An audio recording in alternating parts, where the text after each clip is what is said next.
Hello everyone, in this video I'm going to show you how you can add the shining edge video effect to your photos or videos in CapCut PC. Alright, so first you can select your videos or photos you like to edit, and you're just going to go to back and select shining edge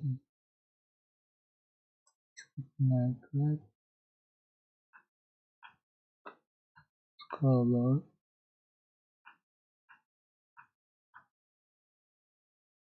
Do you find the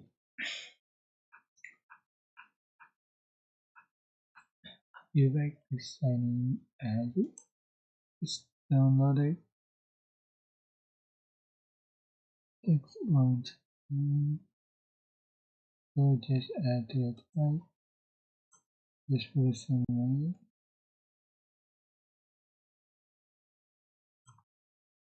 and change for the UVEC color, filters and themes.